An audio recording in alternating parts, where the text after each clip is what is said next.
or the meeting has not started yet. So thanks everybody. It's been a really invigorating day, and I don't think I've met a single person who looked like they were bored here. So you're doing something right in terms of training graduate students and bringing in amazing faculty, and so it seems like a really amazing place to do research and to study things. So I'm going to tell you a little bit about several projects today. I'm going to walk you through the beginning of my thoughts about climate change that were motivated by a long-term field project in Montana and Wyoming looking at montane meadows. So this is a... We're sorry, your entry 19 is not valid, or the meeting has not started yet, has left the conference. Basically thought of as a way of simulating what the future conditions might be like for ecological communities. And we projected how these communities shifted and looked, and we assessed those changes. And one of the questions was, well, could you simulate something like that experimentally and see the same kind of patterns? So then we decided to do some experimental simulations. I'll tell you a little bit about that. So we went from this large ecosystem level scale in the greater Yellowstone ecosystem, looking at plants, birds, butterflies. I'm going to focus on joined the conference. Plants and the butterflies this time. And then we went to these very fine-scale plot-level studies. And then I've, in the past few years, also been trying to think about ways of pulling data together at a much larger scale as well, so at continental scale. So I did a sabbatical working at the University of Ottawa with Jeremy Kerr, and I'll tell you a little bit about that kind of macroecology level perspective, all focusing on how we can quantify how species and communities shift with climate change. Okay? And so obviously there are a lot of collaborators on this project. I'll try to mention them as I go along, but obviously I did not do this by myself. So in several places you'll see publications listed. So when you think about climate change, we think about how the world's changing at a global scale, and we take those kind of models and we downscale to a continental scale, and we might say, well, the growing zones for plant hardiness are shifting over time. That's the middle graph here. And so we know that certain plants are going to do better and certain plants are going to do worse over time. But then how do we downscale that to an ecosystem level? And then even within an ecosystem, focus in on a particular kind of habitat, maybe a particular kind of grassland. So that's what I'm going to focus on here. And it says GYE, which is Greater Yellowstone Ecosystem. So my approach has been to do these long-term observational studies. I feel like as an ecologist and a field biologist, you can't really know what's going on until you look at something over and over and over. Every year it can be different. So these long-term observational studies are really valuable. This picture shows you the gradients. I'm really interested in gradients and gradient analysis. And so you can see these wetter spots over here, the dark green, and then the lighter spots with the sagebrush communities, and that little dot in the middle is a person walking through this large meadow for scale right there in the middle. I'm going to point it, but if anybody sees one, let me know. But you can see the gradients here in terms of hydrology. So that's gradient analysis. We'll talk about some of these different kinds. Cool. Thanks. See what happens. I go like that. Will it work? Okay, yeah, that's the person, right? Okay. Believe it or not. Okay. I like landscapes where you can get lost. Then you can really study ecology, right? So, so when we looked at drought conditions in this larger landscape, we wanted to see if we could actually replicate that by actually doing experimental studies. So I'll tell you about that. And then the meta-analysis is the third segment. So I'm a big fan of Robert Whitaker's studies, and how many people have read about the Smoky Mountains and the gradient analysis that he did back in the 50s. So that you can date yourself maybe, or else we'll know that you're good readers of the literature, right? So he talked about how the relative abundance of different species could be correlated with these moisture or elevation gradients. You can actually predict where you're going to find certain tree species based upon the moisture or the elevation of a certain place. And so I think these are good models to use in terms of thinking about climate change, because we can imagine how either the moisture or the elevational variables associated with things like temperature are going to affect those responses. So here's a little cartoon that we drew a long time ago. And as you'll see in this talk, I'm working on my cartoons. This is a bad one, but they're hopefully getting better over time.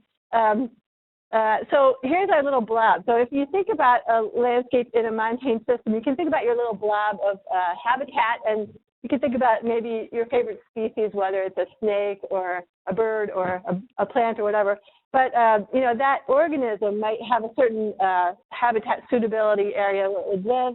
And if the world gets warmer, we oftentimes think of that patch as moving up the mountains into a higher elevation. And you see these pikas sitting on the top of the mountains with their, you know, little going east, and you know, there's no room for the pika at the top.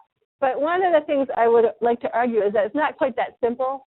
And so one of the things I'm going to argue here is that when we think about gradients, some of those habitats that are associated with particular kinds of gradients might be linked up with some kind of topographical feature.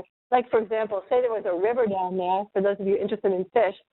So if that little habitat was a wetland associated with a river, that patch can't necessarily move up in elevation because the river is going to stay where it was, right? So over time, how do we think about how these different parts of the landscape are going to change? So these are some images of the kinds of meadows or open areas that I've been looking at over time in the Greater Yellowstone ecosystem.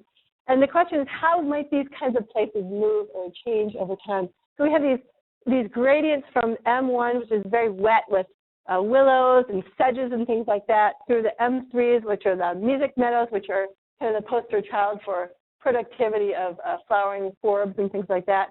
And then we've got these really dry places like these xeric meadows with a lot of bare ground, a lot of sagebrush. And there's a continuum along this gradient of moisture at the same elevation. So this is baseline elevation in the Rockies, like around 7,000 feet, where you see these different kinds of habitats. So how might each of those change in the future? So the predictions are for warmer temperatures, diminished amounts of precipitation, and decreased snowpack. And I've talked to several people about snowpack today, a common theme. And Moat in 2003 talked about how springtime snowpack in the Rockies is already showing widespread declines since the 1950s. And the strongest signal is actually at the lower elevations, not at the higher elevations in some of these systems. So a low elevation here would be 7,000 feet. High elevation here would be like 14,000 feet or a little bit lower. So I've been working with some biological illustration students, and this is one of the pictures that we're getting a little bit better at. And so the idea would be, if you had, we used satellite imagery, and this is sort of the beginning of what we started with was satellite imagery with these different color codes for, you don't need to read it exactly, but basically from wet to dry, where wet is the reddish and oranges and dry is the blue color. You can imagine that over time over here, you might see that there would be a lot less of the wet stuff and a lot more of the dry stuff in terms of this system. This is what we expect in the Rockies. So if you think about these different habitat types, from willows to mesic meadows to sagebrush, you can imagine how some of them might or might not be able to move up in elevation. Other ones might change in the composition of the vegetation, because if you compare this shrub to this forb, the shrubs can probably get down to deeper water in the water table than forbs can. So there might be shifts within a community in terms of the abundance of these different kinds of plant groups, functional groups. So what we know is in this system, soil moisture is a major driver, and that plants, birds, and butterflies communities have incredibly tight associations with meadow types, and I can refer you to some earlier papers that where we actually showed that. So we thought that if you studied the responses of plants and animals during a drought, you could basically get a window into how these ecosystems might change in the context of climate change. So we used a long-term data set to tease out that response. And so when we started this experiment, we weren't really planning on studying drought. We were trying to predict patterns of species distribution relative to these different types of meadow types and link that up with remote sensing imagery. So how well could you predict, based upon remote sensing imagery, what kinds of communities you'd find in this landscape? But then we ended up with a drought in the middle of the data set. So we hypothesized that after we had collected this data for quite a long time, we said, well, maybe we should go back and look at the effect of drought. And we hypothesized the following things, that along this hydrological gradient, the mesic meadows and their associated species would probably be most sensitive to the drought conditions. The idea being that if you have a very wet meadow and the soil is pretty much saturated, making conditions a little bit drier there, it's probably not going to make that big of a difference. On the other hand, if you have a very dry meadow where the plants are already, used to having very dry conditions, the water goes right through because this is very porous soil, basically cobbly glacial till, that kind of situation, the plants are already adapted to really dry conditions. So the meadows and the communities in that middle would be the ones that would be most sensitive. And then within the meadows, within a particular meadow type, the relative abundance of the plant functional groups could potentially change based upon water usage. And then in terms of the butterfly community, we didn't really have functional groups of butterflies, so we had to think about how to subdivide the butterflies. And in this case, we've got about 80-some species of butterflies. So we said, let's subdivide the butterflies based upon their habitat affinities to either wet habitat or dry habitat. And so we said species associated with hydric to mesic conditions, meadows, would actually probably go down in abundance, whereas species associated with xeric meadows would probably go up in abundance. So just to show you what this area looks like, for those of you who've been out there, we had two study sites, one up in the northwest corner of the Yellowstone ecosystem and one down here in the Tetons. And we classified these meadows using satellite data into 6 different categories. There was only 5 types of meadows in the Tetons. So we had 55 meadows, one of each basically, we fit 55 meadows, 5 of each type. So there were 30 meadows up here and 25 meadows down here. And they were basically analogous between these 2 areas, but we were able to subdivide the data in some cases. So we spent a lot of time staring at plants, and this is kind of one of my images from the plant community where they have to sit there, bending down on their knees until they can agree within a small percentage fraction of difference in terms of the percent cover of every single plant species there. So it took them about 4 hours to do a plot like this, and it was done at 1 by 1 meter, 20 by 20 meter, and 100 by 100 meter scale. And we had this data from 1997 to 2007, not every single year, but a pretty good number of years. In terms of the butterflies, we had 50 by 50 meter plots. This is catch and release butterfly surveys, so this is not one of those transects, it's a plot. So two people spent a standard amount of time catching all the butterflies they could, and at the end they write down what species they got. They get their little ID book out and release the butterflies, and everybody's happy. So we could do a lot of catch and release. But during the context of this experiment, we started off with relatively wet conditions. This is the road to the field site where I work, and this is the university van, which did make it home, but they said, boy, it seemed like this van must have been in a kind of a wet condition. Luckily, it made it home. But so 1997 was incredibly wet, and then 2000 to 2007 was bone dry. This is what happens to some of the field techs. Luckily, none of mine, though.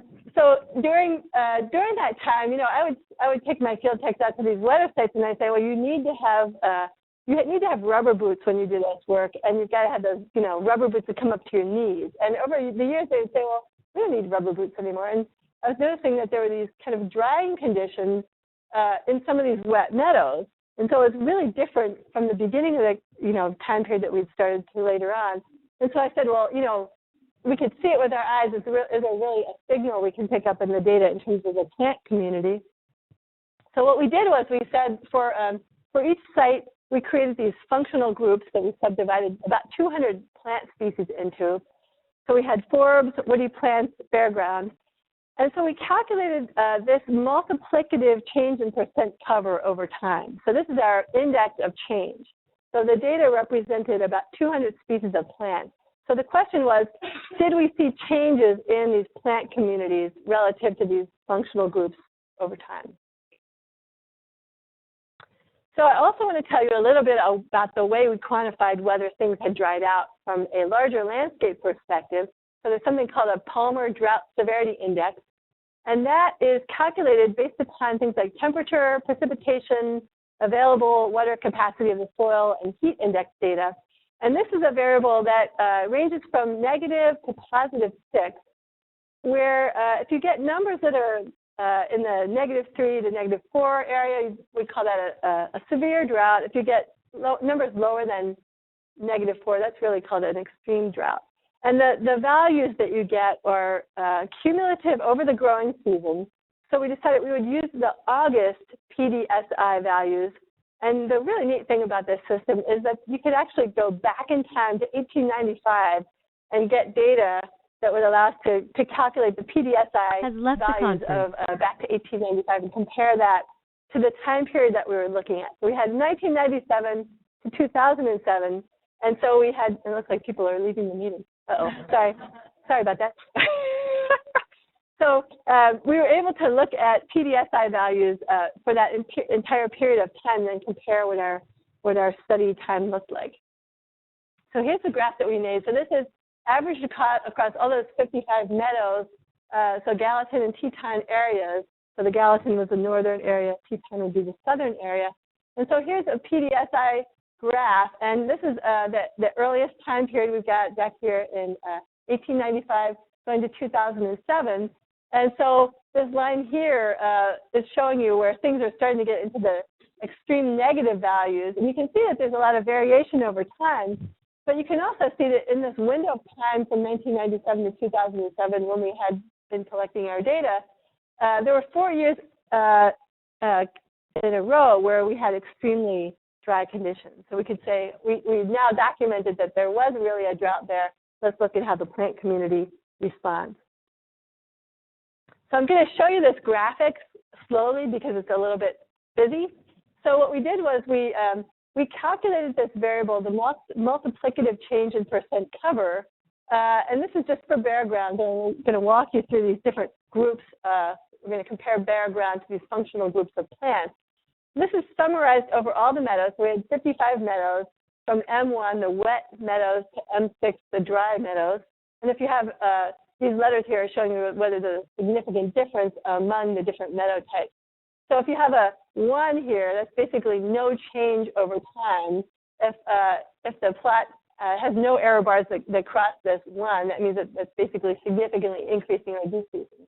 So what we could show here is that bare ground was increasing in several of these different meadow types, from the mesic meadows to some of the xeric meadows. If we looked at forbs, we could show that there were some changes, and that in particular the mesic meadows were showing a decrease in the percent cover over time. So M3s and M4s were showing a significant decrease. The 5s and 6s, which are the more dry meadows, were showing some decrease in forbs. And then the woody plants, which would be willows on the wet side, on the M1 side, and there would be sagebrush on the dry side, were basically creeping in on the one meadow in from either the driest or the wettest end of the gradient. So we're seeing woody encroachment on either end, and we're seeing decreases in forbs in the middle. So this is basically what you'd predict based upon thinking about where the plants can get their water and how well they could respond to drier conditions. So if you want to see what these plants really look like, for those of you interested in pollinators or plants in general, we could take that data and then say, okay, what does that really mean? We looked at the functional groups. Let's look at the forbs. So using the same data, there were about 40 dominant forb species. So we said at a species level, how many of these species showed an increase or a decrease? As it turned out that there were 13 species that showed significant trends in the forb group. Every single one of them was a decrease except for one, which was a thistle, a native thistle, which showed an increase. So these are some of the species that showed significant decreases, and I have pictures over here just in case you don't know the scientific names, but Achilla millefolium, Delphinium occidentale over here, Geum triflorum, prairie smoke, Linum lewisii, which is over here, and then Lupinus sericius over here. So these are the percent cover changes over that time period. And then this is kind of a list of the species of wildlife that might be using them, or pollinators that might be using these species. So what we were documenting was a relatively significant change in the percent cover of these forbs that a lot of wildlife would be using. So now we're going to segue to the butterflies, same time period, same places, and talk about butterflies. So we expected the plants to change. They did show some changes. So the next question was, how did the butterflies change? So these are just a couple of examples of butterflies. So we had 80-some species, And if you just look at your average abundance patterns of any species, you could say, well, Parnassus nymphaeus is a species that likes to be found in relatively dry conditions. So, you know, maybe you'd find a few of them in the wetter meadows, but for the most part, it's a dry species associate. Plebeius subtilis has kind of an inverse distribution where it maxes out in the wetter meadows. So we could talk about these different groups of butterflies and predict how they would do if things got drier. So as I had told you earlier, we expected species associated with hydric to mesic meadows, we call those the hydric species, to decrease. We expected species associated with xeric meadows to increase because they could live in those drier conditions. So I'm going to show you a couple of examples. As I said, there are 80-some species. I'm not going to make you look at every single one of them, but I'll show you a couple of examples, and then I'll show you kind of a synthesis graph. So these are some examples of the xeric meadow species. So some of you who know butterflies, I won't quiz you on them right now, but there they are. Their names are right there. So a Spirea, we've got a Lycinid and a Sectionis, for those of you who look at Satyrids. So what you see here is that these are the different meadow types going across. We've got two different lines because we've got the two different regions, the Gallicins and the Tetons. We separated them out just to see if there were any differences. But basically, most of these species are doing better over time, and particularly in the drier meadows. If we looked at some of the wet or hydric and mesic associated species, we saw what we expected for the most part, which is that they were going to show declines. Some of them are more steep than other ones. Some of these are species that are primarily found only in really, really wet meadows. Other ones can be found across the gradient and peaked, like, for example, in the middle. This species, Synonympha haydenii, is only found in the greater Yellowstone ecosystem. So it's relatively abundant where it is, but it's not found anywhere else on Earth. So this is kind of an interesting species to track over time because it's one of the more abundant species, but it also showed some pretty big declines. So those are just a couple of anecdotal examples just to show you what the data looks like. But we then synthesized across all of these species and said, here's the Gallatin data. So this is the northern data. How do these species change over time? We've got xeric associates over here, which is the sort of mustard color. And then the wetter species, the hydric associated species, are the blue. And for the most part, you can see that the hydric associated species are going down. There's one over here in M2 that goes up a little bit. And you can see that the xeric associated species are going up. And if we look at the Teton sites, we see a pretty darn similar kind of pattern. And one of the other interesting things is that within these M3 meadows, which are the ones right in the middle, the other interesting take-home message is that there's a crossover of which kind of butterfly group became most dominant or most abundant over time. So we did see the kind of patterns we predicted for the most part. One of the things that was happening over here in the M2s was these meadows actually did show increases in both groups. And I think what happened was there were really wet, sedgy meadows, and they actually had some encroachment of flowering forbs into them because as they dried out, they actually probably became a little bit better in terms of their nectar productivity. So things changed along the gradient, and these different kinds of meadows changed in different ways. So in summary, back to my little cartoon here, the take-home message is that in a complex landscape, the effects of drought were not uniformly applied, but they were predictable based upon these landscape-level patterns of these hydrological gradients. And you could also predict them based upon the functional properties of the plant and the habitat affinities of the butterflies. So, and the take-home message from that would be that short-term changes relative to a drought, for example, might be better defined as a shift in the mosaic of the landscape and the associated species composition within an elevation rather than a shift into the community relative to elevation. So all these meadows are basically the same elevation. So we're saying this shift within an elevation among these hydrological sites. So that's kind of the summary of that observational study. So now I'm going to segue to the next part and talk about how we then decided we would try to simulate kind of climate change conditions in the same ecosystem. So, so we wanted to say, can we create climate change conditions? And so I collaborated with Matt Germino, who is a plant physiologist who was at Idaho State University and is now at USGS. And he had developed some techniques for doing kind of passive warming structures to look at how snow removal and snow modification would be simulated to then look at the plant and the soil responses. So this is that story. Here's my graduate student, Jill Sherwood. So this is our study area out in the Tetons. You can see where the shovel is, and she's basically saying, yes, if I take my snowshoes off, I will fall into that deep pit there. So you have to set up these experiments with snowshoes on, which is kind of fun.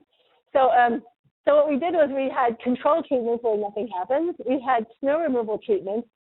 So this happens at the early part of May, late part of April in Wyoming, where you're going out there and basically with shovels moving snow. And it sounds like there are other people in the audience who have experienced similar kinds of phenomenon, and they're still talking about it and still smiling. We also had passive warming structures that we just would place on top of the snow. There's no electricity. These are just plexiglass structures that really don't melt the snow, but they make a difference after the snow is gone in terms of how warm the soil conditions are below it. And then we had passive warming and snow removal combined. So these are the 4 treatments that we had. So the hypothesis in this system was, again, thinking about soil moisture, I'm kind of fixated on soil moisture because this is a very dry landscape. Hypothesis 1 was that snow removal would decrease the availability of soil moisture, resulting in decreased water potential for the plants in the snow removal treatment, and that snow removal and warming would speed up the timing of plant emergence, flowering, and senescence. So I'm not going to walk you through all the details of this because I'm going to tell you about some other projects as well today, but I will walk you through some of the highlights of that. Okay, so here's what our study site looked like in 2011. We've been doing this since 2010 every year. So this is May 12th. And so we tend to move just below a meter of snow. And the interesting thing is if you take snow away in early May, because this is such a dry system and because most of the precipitation comes in the form of snow, you can reduce the total precipitation that comes to a piece of property by about 50%. And I know you're going to ask me, what about the edge effects? But the point is, in the middle of those plots, we have data loggers, and yes, it does make a difference throughout the whole growing season. So I'll show you how that works. So here's what the same site looks like July 18th. You can see that this is a pretty dry meadow. So this is bare ground with a lot of some grasses, some sagebrush, and some forbs interspersed. You can see we have a data logger here. There are data loggers, they're air temperature measuring devices, and there are these cables that go down into the soil to measure soil moisture, soil temperature, et cetera, throughout the growing season every day. Okay, so here's my colleague Matt Giannino with his pressure bomb, and the interesting thing is you have to, when you're measuring the volumetric pressure of these plants, volumetric water content, you actually have to do this. The funny thing is you have to do this early in the morning before the sun comes up, and there are grizzly bears in the area, and it's pretty dark, and so you're kind of running to your car with this piece of plant, hoping that there aren't any bears kind of hunkering down in the background watching you. So it's kind of entertaining. We also measure plant growth. And the funny thing about this study site, I was telling somebody else earlier today, is when we picked this study site, we thought that it really wouldn't be a very good grizzly bear habitat because it's pretty dry. But it turned out that it had been a dirt road where the Park Service had been dumping carcasses for many years, which was unbeknownst to me. Until later on, I was talking to the grizzly bear people who drive down there every day. And they're like, oh, yeah, the bears have really good memories about this. So anyway, we do have to keep our eyes out when we're looking down at plants. We look around the room. So these are some of my field tech. So we're measuring the emergence, the growth, and the productivity of the plants by species. And so I'm going to give you a couple of highlights from this experiment where, so just to show you that snow removal did have an effect. So here's moisture. Here's time since we started the experiment. So this would be May to October, time in days. You can see that the control is black, the snow removal is the red, and throughout the season, even though there were some increases in moisture at some point, there's basically a long-term trend of decreased soil moisture throughout the growing season. We did permutation tests to test this because of the complexity of the replications in this experiment.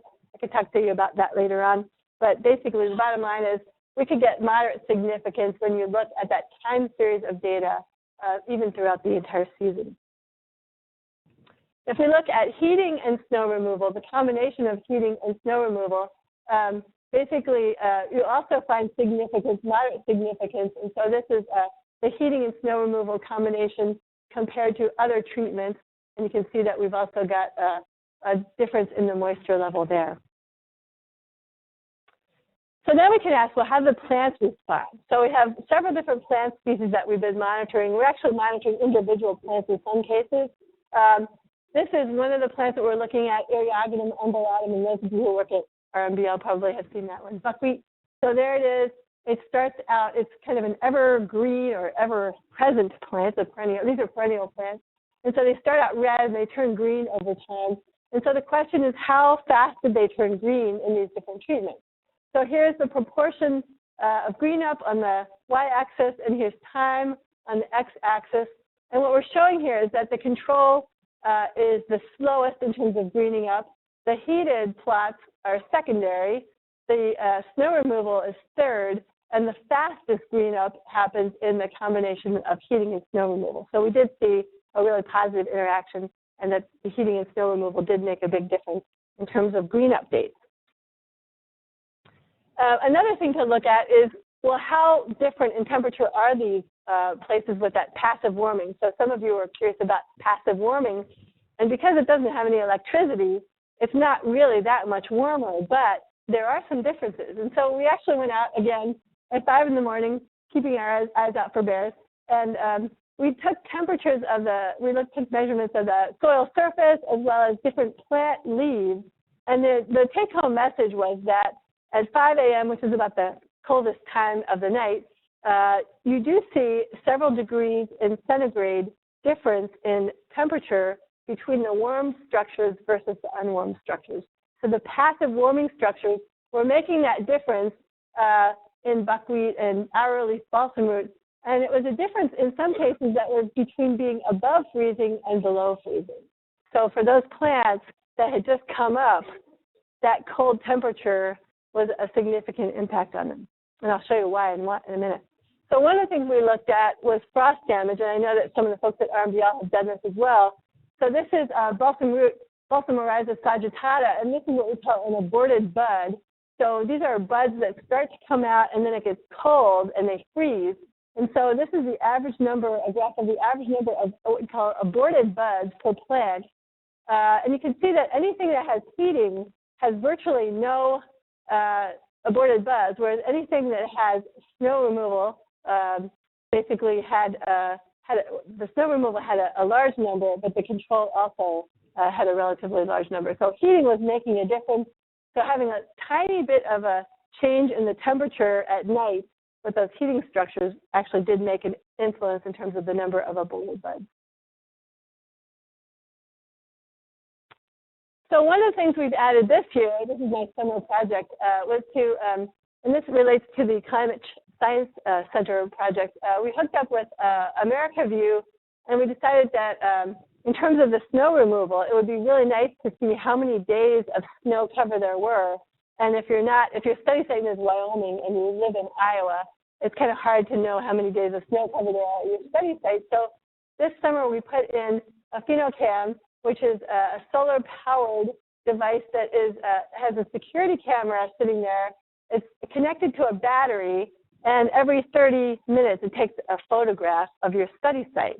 So we put one in at our Pilgrim Creek site and then also in the Iowa site, and these are up there now. And if you wanted to take a look at them, you can Google PhenoCam Gallery and see the ones that are in Grand Teton or Grand River grasslands. And I look at them every morning to make sure that my batteries are still working, and so far so good.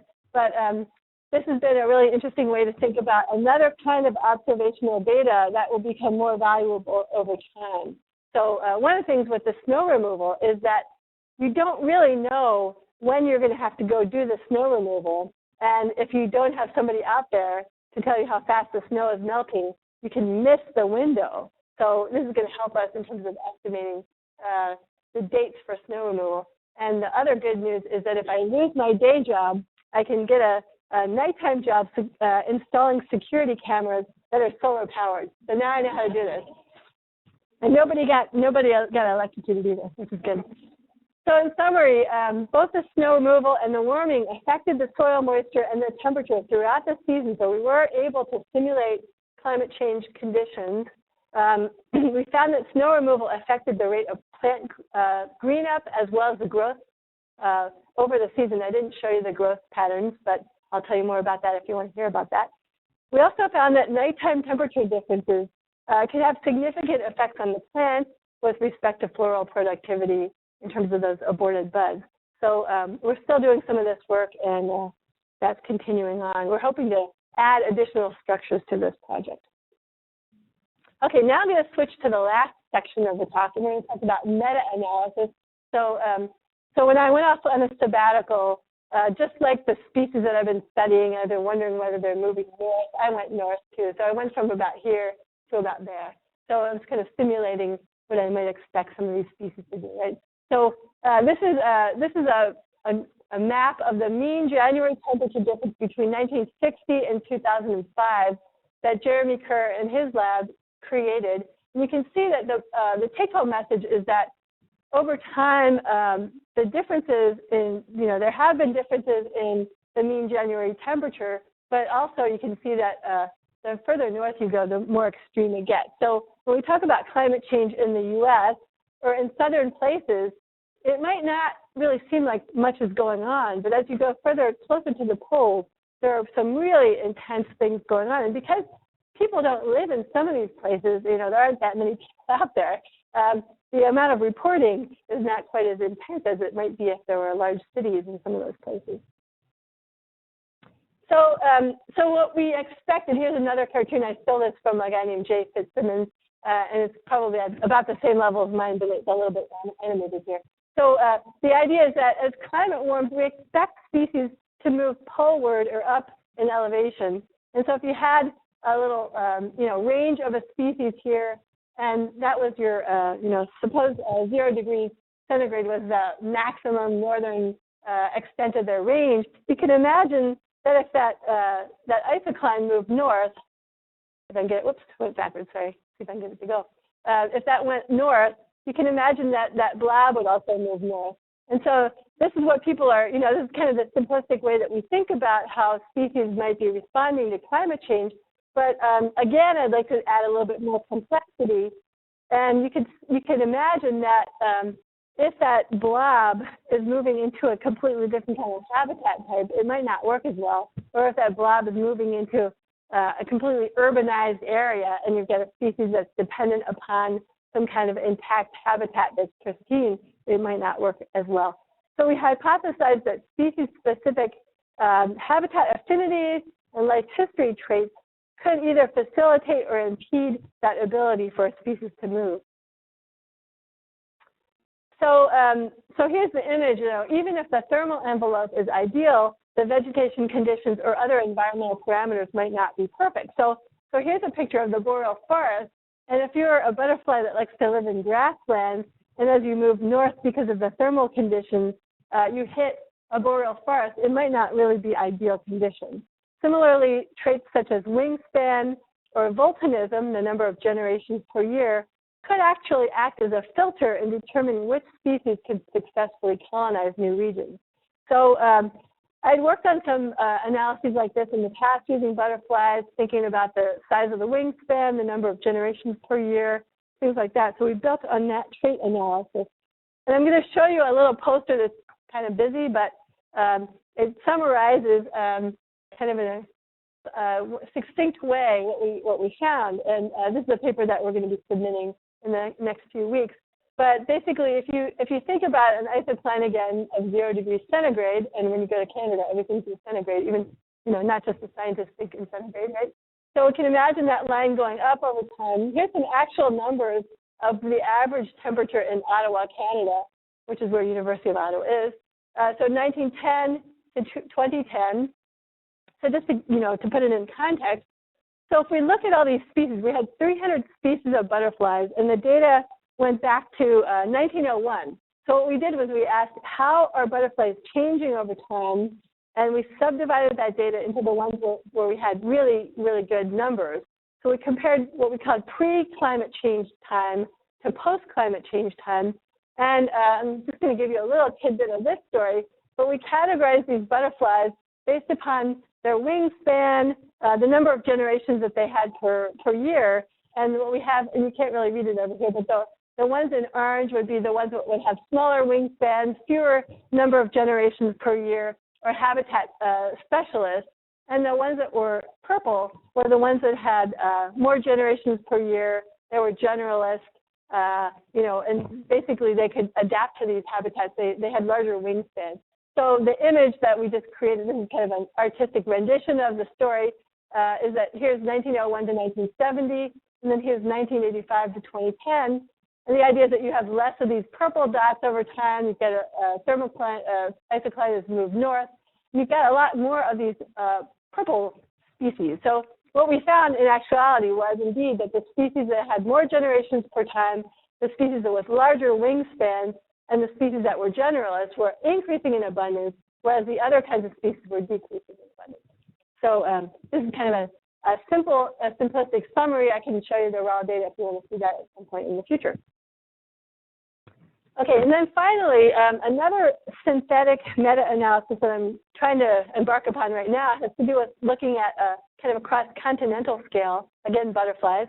And so in Wyoming, we've been studying a butterfly group called Parnassus. And the interesting thing about these butterflies is that people across the world have been intrigued by them for a long time. And they just happen to be predisposed for mark recapture studies because they have tough wings and you can write on their wings, and they're just intriguing. They're found in beautiful places. The butterflies, the eggs hatch when the snow melts. So they're found in alpine systems, and they're very closely connected with snowmelt time. So we have 2 species in North America, and then we have 2 species in Europe. There's actually about 50 species worldwide, but of these 4 species across these 2 different regions, there are really nice long-term data sets of mark recapture. So what we're trying to do now is actually synthesize some of those data and think about climate change. So here's a couple of real pictures. So here's Parnassus Apollo, here's Parnassus Clodius. And so we have these, if you go to a national park in Poland, for example, this is their charismatic megafauna, which is very exciting for me. So Parnassus Apollo is what they have on their little refrigerator magnet, which is very cool, right? So these guys are sensitive to habitat as well as climate change. They've been documented to be experiencing range contractions. They're listed as threatened species, and so people are already concerned about them. In the U.S. and Canada, the Parnassus are doing better. They're also very well studied. Again, they emerge at the time of snowmelt in terms of the caterpillars hatching from the eggs. In Canada, we know that they're sensitive to things like tree encroachment into these alpine meadows. And we've also looked at things like asynchrony in emergence between the males and the females. So there's an amazing data repository on these 4 different species of Parnassus. So I thought, wouldn't it be neat to try to do a synthetic analysis of how they're responding to changes in climate in terms of the population dynamics over time. So this is a project that we are embarking upon that has not yet really hit the road, but it's one of the next projects I'm going to work on. And one of my grad students was really good at taking pictures of butterfly faces. So, I mean, this is totally a charismatic megafauna, not megafauna. So Kim has introduced all of you to Parnassus faces. Okay, so in terms of the summary for this section, trait analysis did allow us to predict which species would be most vulnerable to climate change in terms of the work that we did with the Canadian butterfly species. And now the next thing we're hoping to do is use these charismatic little dudes to look at population level dynamics across multiple years when we have, in some cases, decades worth of data on these individual populations across Europe and North America, so we can actually ask the question, is it the snowmelt day that changes, or is it the number of growing degree days, or what variable in terms of climate is actually driving the population fluctuations of these insects? And so I think they'll be good indicators of other organisms just because they're so well studied, and they're also very specialized in terms of their habitat use. Okay, so in terms of the overall study, we found that these observational studies allowed us to provide a window into understanding the background variations and how plant and butterfly communities can respond to things like drought. And that gives us a window into what things might be looking like in the future, because we expect more drought in the future in these systems. The warming and the snow removal manipulations provided a more rigorous way to actually quantify the mechanisms driving the changes, like whether it's soil moisture, whether it's temperature at 5 in the morning or something like that. And then these meta-analyses provide a way to examine things at a continental or a global scale, as usual responses to climate change. So with that, I'll end. And there's lots of people to say thanks to. I don't have pictures of all of them, but these are some of the people, some of the characters that helped me in the field. There's a lot of really good characters in the field, including my family. And then there's a lot of really amazing organizations and groups that have supported this research over time. So everything from the EPA STAR, which was an amazing program that only lasted for a few years, that helped get us off on this observational study. NSF LTREBS, University of Ottawa Distinguished Visitor Research Program, the North Central Climate Science Center helped us get the PhenoCam started. So there's a lot, I won't go through all the whole list, but lots of organizations have helped. And then if you want to find more information about some of these papers and some of the types of things I've talked about, you can see my website there. And a lot of the papers are up there, but if you can't find one, they're listed. I'll let you send me an email and I'll respond. So thanks. And I think we have time for questions.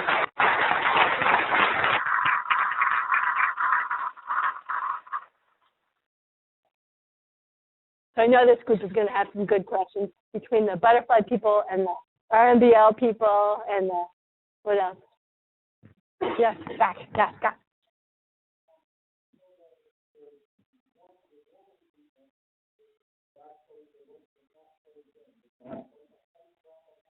Right, they're called open-sided chambers, which means that the air, everything can move through the sides, because there are other kinds of warming, passive warming structures called open-topped chambers, which are sort of like this. You've probably seen some of those in various other projects, but we wanted something where the insects could move through. So, yeah.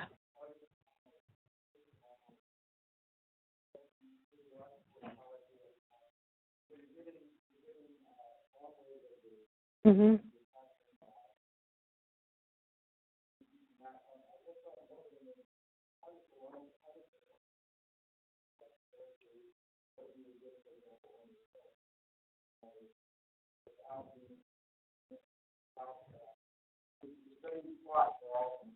They're all in open areas, yeah. Yeah.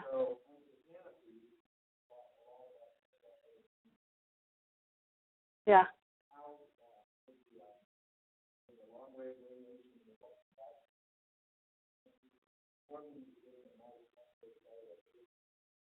Yeah.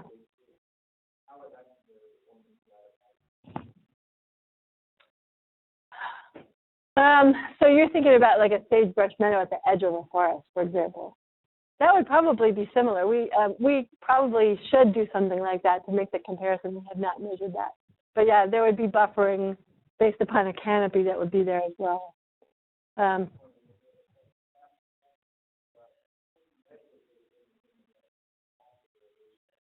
Right. Yeah. Yeah. Yeah. Yeah. And actually, one thing, I was talking to somebody at the Ecological Society of America, as opposed to the Entomological Society of America, which I go to both of them now. So I was talking to somebody at the Ecological Society, and one of the ideas was to think about putting out data loggers next to plants in various places. So, you know, instead of just doing plots, you could actually pick locations in a meadow, some of them near trees, some of them away from trees, because the idea that that we were thinking about is that there's going to be variation in the amount of snowpack in a meadow anyway.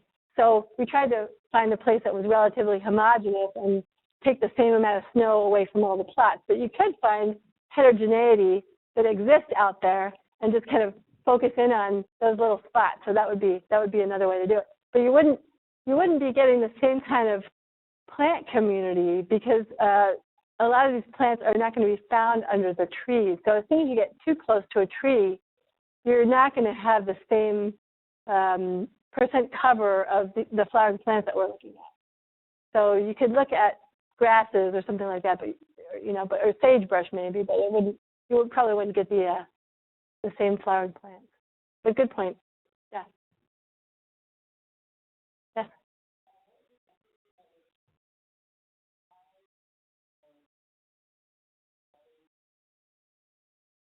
They can disperse better, yeah. So actually, Jeremy Kerr has a paper on that, the dispersal based upon the size of the wings. So yeah, and there's more to it than that, because some species with big wings have behavioral issues. I would call it issues, where they might not want to go as far. Like so there's it's not just the big The generalization is that bigger winged organisms can fly further, but it's a little bit more complicated than that. But yeah, there are correlations between the size of the wing and the dispersal ability. Yeah. Do you have a question? Oh, sorry. Yeah.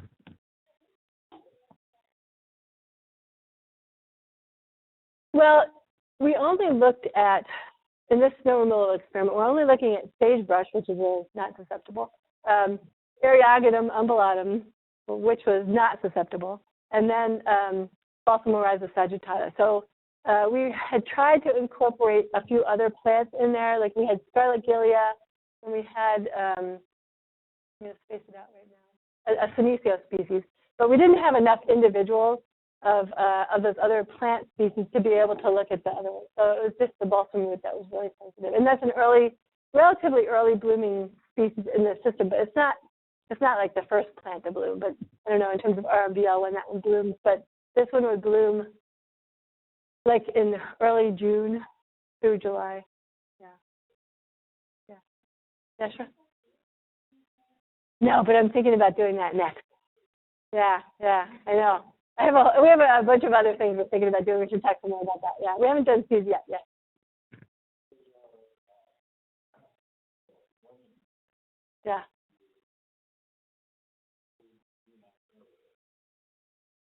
Yes. With snow removal, that's the biggest effect of earlier green up. But warming also has some of an effect as well. Yeah.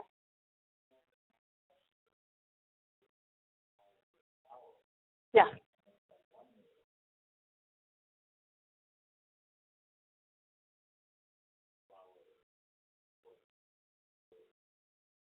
If you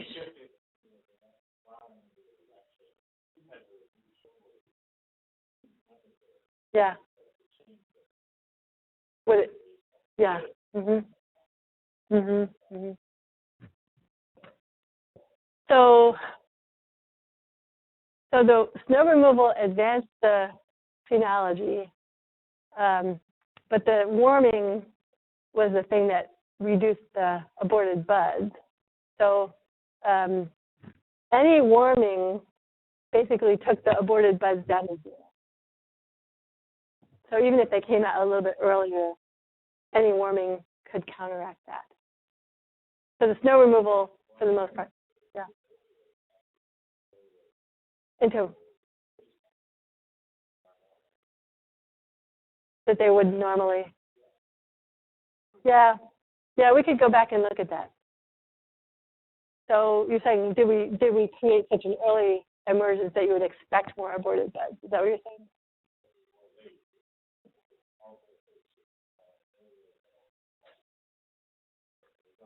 It pretty much, it appears that it just shifts everything in both the flowering plants that we looked at. It basically looks like it just shifts them earlier and everything happens early.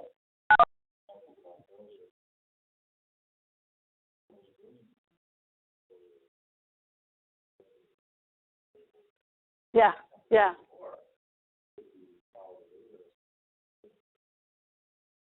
And earlier. Yeah.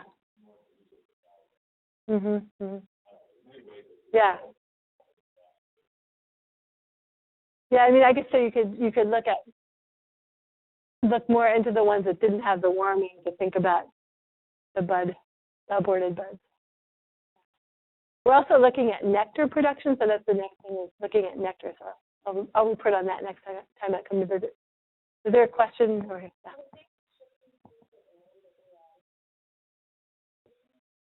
Well, that's an interesting question. So in the plots that we have, we've been hoping to do more work with the pollinators, but we haven't actually done direct work with pollinators and the flowers in those plots.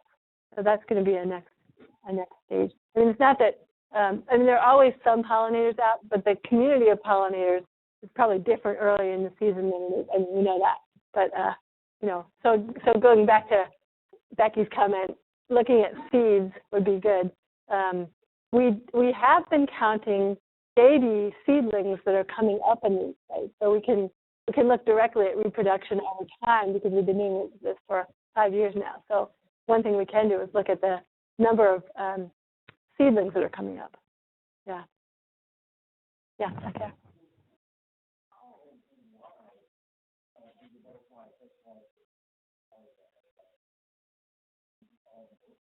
Yeah, so yeah, good point. So the butterflies are specialized to a particular gradient, portion of the gradient, in most cases because of their host plant. So ones that really like wet habitats tend to use willow as a host plant, or they might use a wet affiliated plant as a host plant. And then the ones that are associated with drier habitats, it's not true of every single one of them, but that's one of the drivers, especially on the wetter end of the continuum. But some of the ones that peak in the middle, for example, that Sinonympha haydenii, a little satyrid, it uses grass as a host plant. So maybe in that case, it's actually responding to nectar availability, because the best nectar would be in the middle of the gradient. So not every single butterfly is probably honing in only on host plants. And some of them are generalists too. Okay.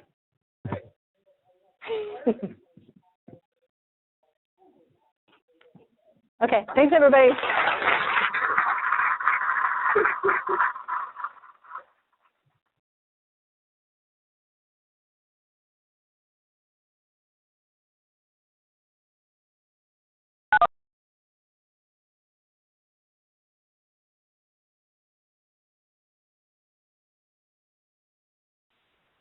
Bertram has left the conference.